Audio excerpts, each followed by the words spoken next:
Sangeeta. First time আমি আমার voice দিয়ে একটা ব্লগ ভিডিও বানাতে চলেছি। যদি কোনো ভুল ত্রুটি হয়ে থাকে প্লিজ মানিয়ে নেবেন। আজ হলো রবিবার, তো রবিবারের বিকেলে আমরা হঠাৎ করে বেরিয়ে পড়লাম বাড়ির থেকে একটু দূরে, প্রায় 15-20 মিনিট দূরে একটি আম বাগানে যাওয়ার জন্য। আমরা এখন নদীর ধার ধরে চলেছি। তো কতটা সুন্দর প্রাকৃতিক পরিবেশটা একবার দেখুন। আমরা চলে এসেছি মা বিশালক্ষী অর্গ্যানিক এগ্রো ফার্ম। তো আমি এখানে নামটা দেখিয়ে দিলাম, তো আপনারা যদি আসতে চান প্লিজ নামটা স্ক্রিনশট মেরে নেবেন।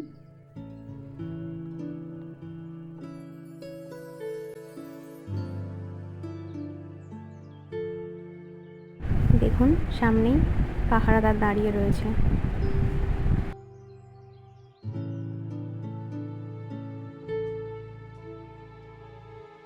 আমরা 4 জন মিলে চলে গিয়েছিলাম, আমার ভাই, আমার দাদা আর আমার হাজবেন্ড আর আমি। তো এখন 4 জন মিলে বাগানে ঢুকছি।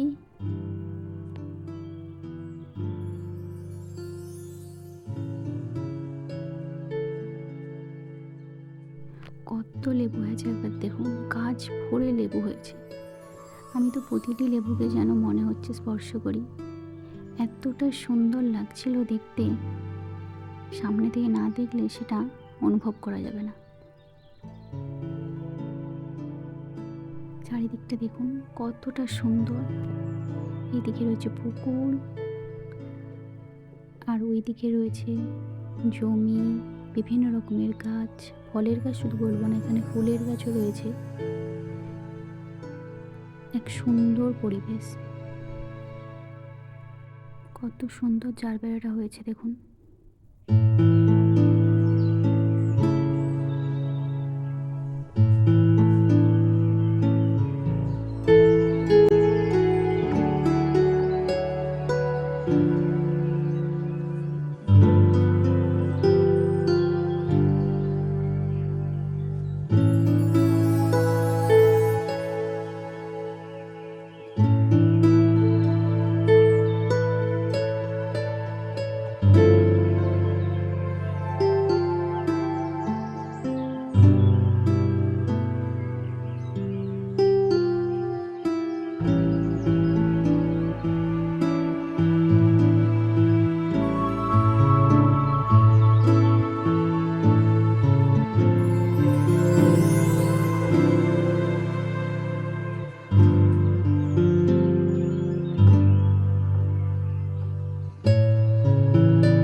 দেখুন গাছগুলোতে লেবু যেন ভরে রয়েছে, প্রতিটা গাছে এত সুন্দর লেবু হয়েছে,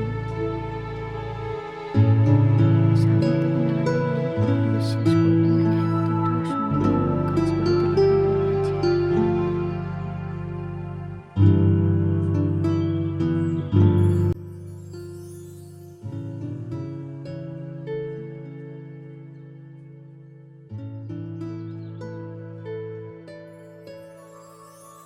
এইগুলো হলো ভিয়েতনাম মাল্টা। এগুলো মৌসুমী লেবুরই একটি জাত, ভিয়েতনাম মাল্টা। এইবার দেখুন আমগুলো কত সুন্দর হয়ে আছে। এইগুলো এখনো কাঁচা রয়েছে, ওনারা যেগুলো ব্যাগিং করে রেখেছেন ওইগুলো প্রায় পেকে আছে। তো আমার হাজব্যান্ড এখানে একটা আম ব্যাগ থেকে খুলছে, দেখছে পেকে আছে কিনা। তো কত সুন্দর কালার হয়েছে একবার দেখুন। আমটাকে স্পর্শ করতেই হাতের মধ্যে আমটা চলে গেল, এতটাই সুন্দর আমটা ওখানে পেকে রয়েছে। এই আমগুলো 12 মাসই হয়ে থাকে। মূলত এই আমগুলো আগস্ট মাসে পাকে, আর টেস্টের দিক থেকে অসম্ভব সুন্দর খেতে এই আম। এই আমের ভ্যারাইটিটার নাম হলো কাটিমন।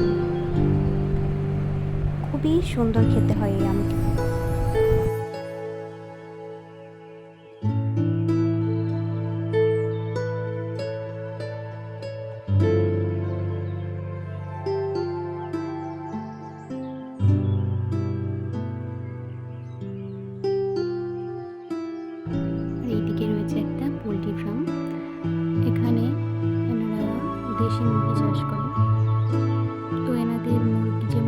চাষ করেন এনারা সেই প্রজাতিটির নাম হলো সোনালী মুরগি।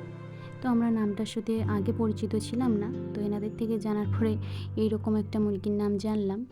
তো আমরা ওখান থেকে একটা মুরগি নিয়েছিলাম, মুরগিটার টেস্ট কীরকম বাড়ি এসে রান্না করে খাওয়ার জন্য।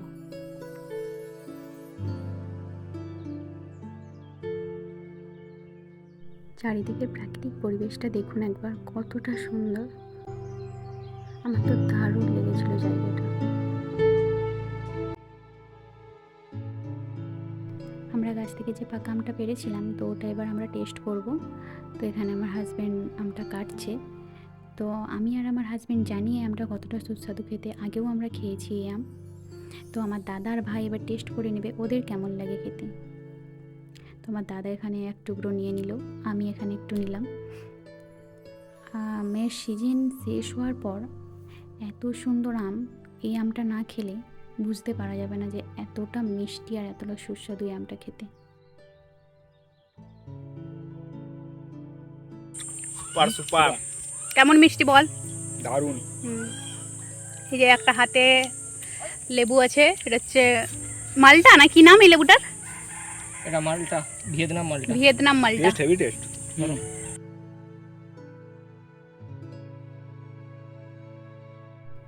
তো এখানে আমরা আমটা খাওয়ার পর আমি বীজটা দেখাচ্ছিলাম কতটা পাতলা, মানে নেই বললেই চলে, প্রায় খুবই পাতলা। আর এটা হলো আমটা, এটা একটা অন্য আম, আমরা যেটা খেয়েছি ওটা একদম পাকা ছিল, এটা একটু হালকা কাঁচা রয়েছে।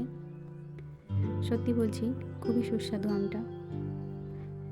এবার এখানে আবার সে ভিয়েতনাম মালটা লেবুটা নিয়ে বসে পড়েছে। ওই যে গাছে ভরেছিল লেবুগুলো, ওগুলো ছিল কাঁচা, এটা একটু পেকে গেছে বেশি। তো আমাদেরকে এখানে যারা বাগান দেখাশোনা করেন ওনারা এটা খেতে দিয়েছেন। তো কীরকম টেস্ট একটু সেটা দেখার জন্য। না এটা কি লেবু বলে? এটা এটা মৌসুমী লেবু, এটা ভিয়েতনামি মালটা, এটাকে মালটা বলে। মৌসুমী অ্যাকচুয়ালি মাল। নাও দাও। চেষ্টা করো। খেয়ে দাদা রিভিউটা দাও। কেমন লাগছে? ঠিক আছে।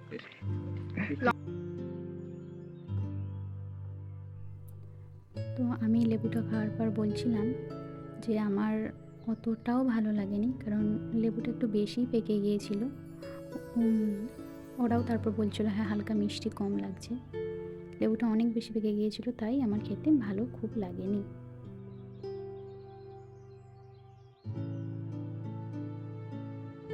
এরপর আমাদের ঘোরা কমপ্লিট হয়ে যেতে আম লেবু কিনে আমরা বাড়ির দিকে রওনা দিলাম। এরপর আমার ভাই আমাকে একটা ভিডিও বানিয়ে দিচ্ছিল পেছন থেকে।